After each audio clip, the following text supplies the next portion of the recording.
தமிழக வெற்றி கழகத்தின் தலைவர் விஜய் விடுத்துள்ள செய்தி குறிப்பில், புயல் எப்போதும் பேரிடரையும் பெரும் பாதிப்பையும் மக்களுக்கு உண்டாக்கும் ஒரு இயற்கை சீற்றமே. அதில் இருவேறு கருத்துக்கு இடமே இல்லை. இருப்பினும் எவ்வளவு பெரிய புயல், இயற்கை பேரிடர் வந்தாலும் நம்மை காக்க நாம் வாக்களித்து தேர்ந்தெடுத்த அரசு இருக்கிறது, ஆட்சியாளர்கள் இருக்கிறார்கள் என்ற நம்பிக்கையுடன் தான் மக்கள் இருப்பார்கள்.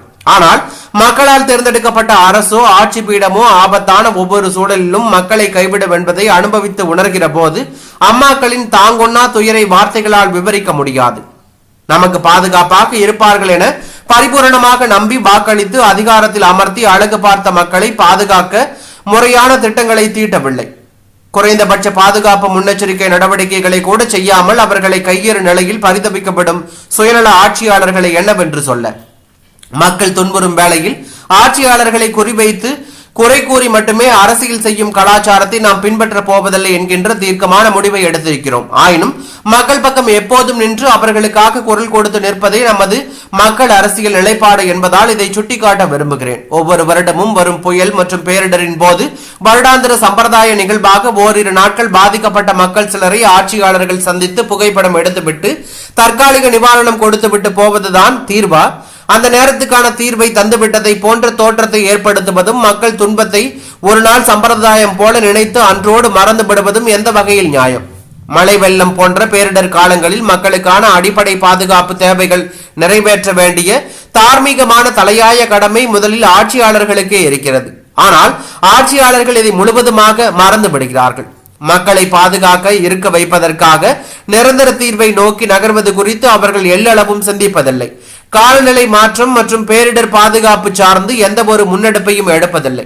வெறும் தற்காலிக கண்துடைப்பு அறிவிப்புகளை செய்வதில் மட்டுமே முனைப்புடன் இருக்கிறார்கள். இவ்வாறு செய்வதையே ஆட்சியாளர்கள் வாடிக்கையாக கொண்டிருப்பது உண்மையிலேயே வேதனை தருகிறது. எவ்வகையிலாவது மக்களை ஏமாற்றி ஆட்சியை தக்க வைத்துக் கொள்ளலாம் என்று எல்லாவற்றையும் மக்கள் மறந்து விடுவார்கள் என்றும் மமதையில் இருந்த எவரும் மக்கள் மன்றத்தில் நீடித்து நிலைத்ததே இல்லை என்பதுதான் வரலாறு. எது நடந்தாலும் எப்போதும் போல எதிர்கட்சிகள் மீது ஏளனமாக விமர்சனம் வைத்து காவி வர்ணம் பூசி கபட நாடகமாடி தப்பித்துக் கொள்ளலாம் என்று தற்போதைய ஆட்சியாளர்கள் எம்மக்களை நிரந்தர நிர்கதிக்கு ஆளாக்கி வருகிறார்கள்.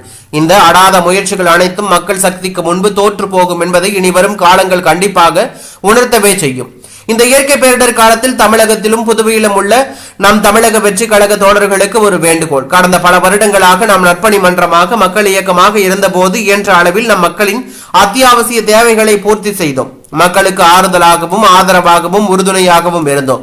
நம் சேவை உணர்வால் அவர்களோடு உறவாக பழகியவர்கள் நாம்.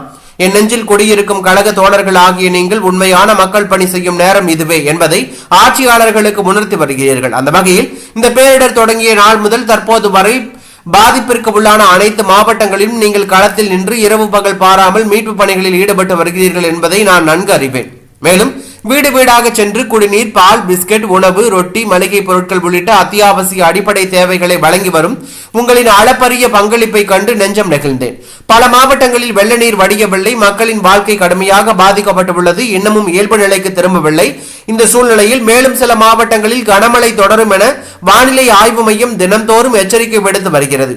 எனவே நம் கழக தோழர்கள் தங்களின் பாதுகாப்பை முழுமையாக உறுதி செய்து கொண்ட பிறகே பேரிடர் பணிகள் மற்றும் உதவிகளை செய்ய வேண்டும். பாதிப்பிற்கு உள்ளான அனைத்து மாவட்டங்களிலும் அனைத்து பகுதிகளிலும் வெள்ள நீர் முழுவதுமாக வடியும் வரை பாதிக்கப்பட்ட மக்களின் துயதுடிக்க வேண்டும் எனவும், மேலும் தமிழக வெற்றி கழகத்தின் சார்பில் நாம் அனைவரும் மக்களோடு மக்களாக கரம் கோர்த்து நிவாரண பணிகளில் ஈடுபட வேண்டும் என்றும் உங்களை பேரன்புடன் கேட்டுக்கொள்கிறேன் என்று விஜய் தெரிவித்துள்ளது பரபரப்பை ஏற்படுத்தியுள்ளது.